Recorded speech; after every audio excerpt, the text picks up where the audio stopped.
Bon alors aujourd'hui on va à un rassemblement de bagnoles, on est mardi soir à Gaydon. Je prends pas le Spider parce qu'il va sûrement pleuvoir, mais bon voilà.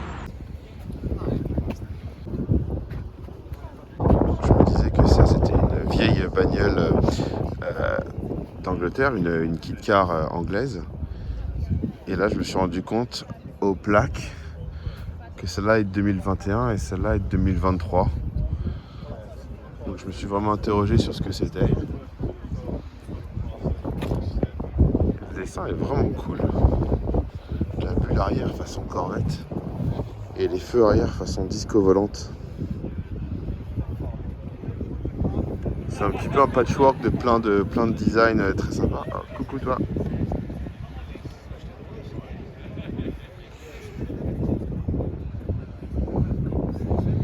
Et donc dedans c'est un 4 cylindres Duratec. Bon, on voit que la qualité d'assemblage est un peu approximative. Ce qui me fait vraiment penser que c'est une Kit Car.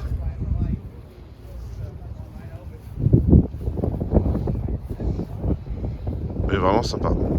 C'est cool de voir des trucs qu'on connaît pas, des trucs nouveaux. Lotus Ceylan. La deuxième. Ça vaut rien du tout en Angleterre et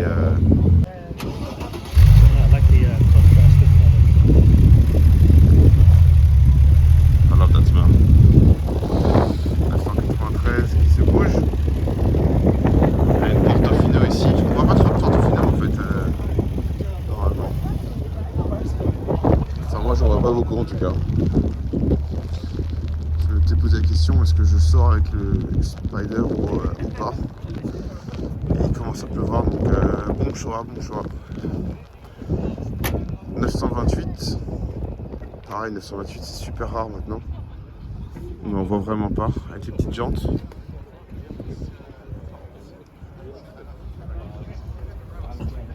J'aime bien le 928. Donc mon collègue m'a dit qu'il trouvait que la DB7 était très moche. Moi j'aime bien. Je sais pas ce qu'on lui trouve de méchant cette DB7. Bon elle a des feux arrière de Mazda 323. Mais bon, moi j'aime bien. Et là on a un tout petit Defender. C'est même pas un Defender 90, ça c'est un Defender 20. Il est vraiment tout petit.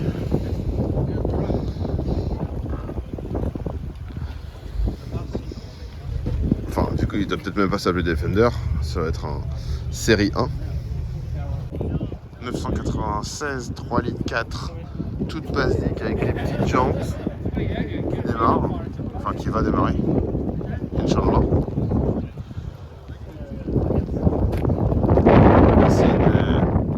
Ça commence à être vraiment froid là, le vent en Angleterre.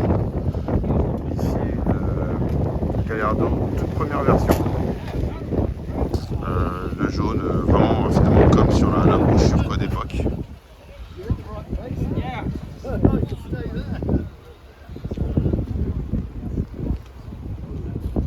Une CX break. Alors ça on n'en voit pas, surtout en Angleterre. Elle est à vendre. Dépêchez-vous. Dauphine Gordini. Bon ça c'est pas trop mon kiff, mais une Aston DBS. J'ai froid. Alors je viens de voir un truc très rigolo, c'est que tous les gens se réfugient dans leur caisse. Là il y a un petit monsieur, là il y a un petit monsieur. Bon à part ici évidemment. Là il y a un petit monsieur. Là il y a un petit monsieur. Et là aussi. Et là aussi. Les gens ils veulent juste pas partir. Coucou toi.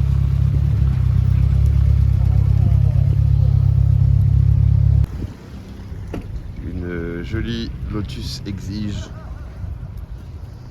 350.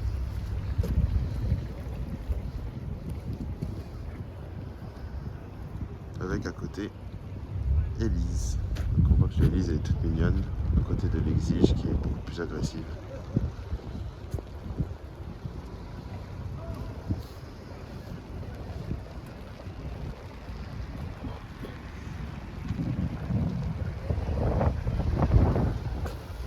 différence dans le pare-choc arrière aussi, beaucoup plus proéminent en Exige. Ici une McLaren GT. Donc je pense impressionnante pour les Français parce qu'on n'en voit pas en France. Surtout de McLaren GT en fait. Ce modèle-là, il est quand même assez particulier. Moi, j'ai jamais vraiment aimé. Alors c'est une jolie voiture, mais je trouve qu'elle n'a pas une bonne place dans la gamme. Parce que c'est pas aussi confortable qu'une Aston Martin pour être une bonne GT. Et néanmoins, c'est pas du tout une grande sportive non plus. Et quand j'avais essayé, j'avais pas trouvé ça dingue. Là à côté, on a ça qui vient d'arriver.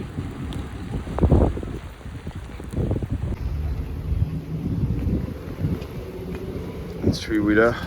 Donc ça c'est vraiment une Morgan three-wheeler. Alors bon, on en voit de temps en temps, mais en voir une sous la pluie, c'est quand même intéressant. Et celle-là, elle doit être quand même utilisée, parce que j'ai remarqué qu'elle avait un petit peu de rouille par-ci par-là. Ou alors c'est peut-être parce qu'on est à la sortie de l'hiver et qu'il l'a pas utilisée, et que du coup, il faut que tout se dérouille un petit peu. Mais bon, chouette caisse, j'adorerais essayer. Avec mon collègue, on parlait de la SL55 AMG qui était finalement un truc qui s'est pas refait quoi. Le gros V8, bah ouais, 5 litres, 5 litres 5, je sais plus. Dans la petite Mercedes. J'ai jamais aimé le design, mais pourquoi pas. Ah, il a les étriers jaunes. Bon, c'est de l'acier. De mémoire, ils n'avaient pas les étriers jaunes. Ni rouges, je crois. Je pense que tout était noir. Mais bon, voilà, c'est chouette de voir ça. Un petit Suzuki Vitara ici. Dans une couleur un peu émeraude, avec ici les lampes à travers la grille et une suspension surélevée et une petite peluche caca. 3 portes, donc c'est le tout petit. On est marqué GX. Je sais que le Vitara a eu plusieurs noms. Donc je vais vérifier si c'est bien un Vitara. Oui, c'est ça, c'est bien un Vitara, c'est marqué sur le côté. Je crois qu'au Japon il s'appelait Samurai. Je revérifierai.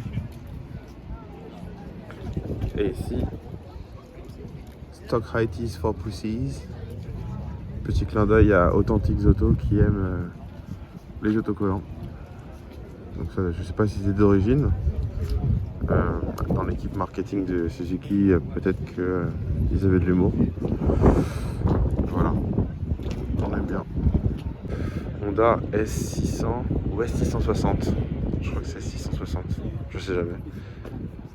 Très petite, très étroite. Une keycar en fait. Et ça, on n'en voit jamais. Bon, déjà, on n'en voit jamais en Europe. Ça n'a jamais été importé, même en Angleterre. Et donc, moteur central. Et toutes celles qu'on voit en Angleterre, elles viennent du Japon.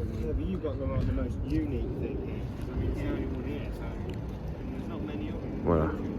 Donc le gars est en train de dire qu'il n'y en a pas beaucoup dans le pays. Et qu'à ce rassemblement, qui a quand même beaucoup de voitures originales et rares, il a la plus originale. Avec petit échappement central. Les jantes qui à mon avis ne sont pas d'origine. Elles ont dû avoir des cales. Et peu de carbone ici pour venir alimenter l'admission d'air. Je trouve que c'est franchement une voiture très jolie, très originale. Malheureusement, elle n'a jamais été faite en conduite à gauche. Je vérifierai l'année, mais je crois qu'elle ne se vend plus du tout. Donc à mon avis, elle doit avoir une dizaine d'années. Et ça a bien maintenu une cote quand même. Je vérifierai encore et je mettrai les infos ici. Donc ici, une Aston Vantage. Alors, vu qu'elle a les grilles de la V12, on pourrait se dire que c'est une V12, mais elle n'a pas tous les éléments de la V12. Donc je pense que c'est une V8 qui a juste mis un capot, un capot en carbone. Ce qui ne doit pas être donné. Si c'est pas un covering, ça ne doit pas être donné. Et puis il a mis des lampes aussi derrière la grille. Donc je sais pas si c'est une nouvelle mode ou si c'est moi qui juste découvre ça. Pourquoi pas, c'est intelligent. Et ici, 944. Qui a mis un V8. On se rend compte quand même que le V8 LS, donc de Corvette C5 je pense, il est quand même assez, il est assez compact, assez petit. Et d'ailleurs il a enlevé les pop-up lampes. Alors je sais pas si c'est pas une question de design ou si c'est pour parce qu'il fallait de la place pour le V8. Mais voilà, les Anglais sont un peu pareils quand même. Wish and Furious.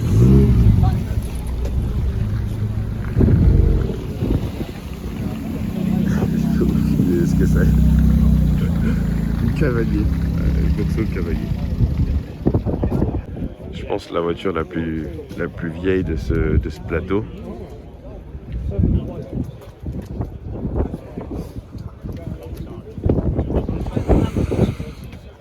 Voilà, 1915. Donc plus que 100 ans en fait. Ça a bien évolué hein, quand même. Donc une Mulsanne.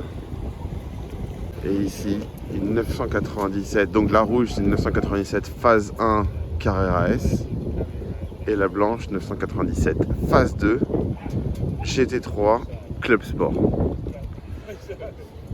Alors la Club Sport, normalement elle ne vient pas avec un petit autocollant, mais elle est Club Sport parce qu'elle est arceautée, elle a les harnais, Le mec s'appelle sûrement Dan, ou 56. Et comme c'est une phase 2, c'est la 3 litres 8. Parce que la phase 1, comme celle-là, était une 3 litres 6. La GT3 de la phase 1 était une 3 litres 6. Très joli. Bon, j'allais partir. DBR3 qui va passer. Bon, je l'ai déjà filmé plusieurs fois dans d'autres vidéos.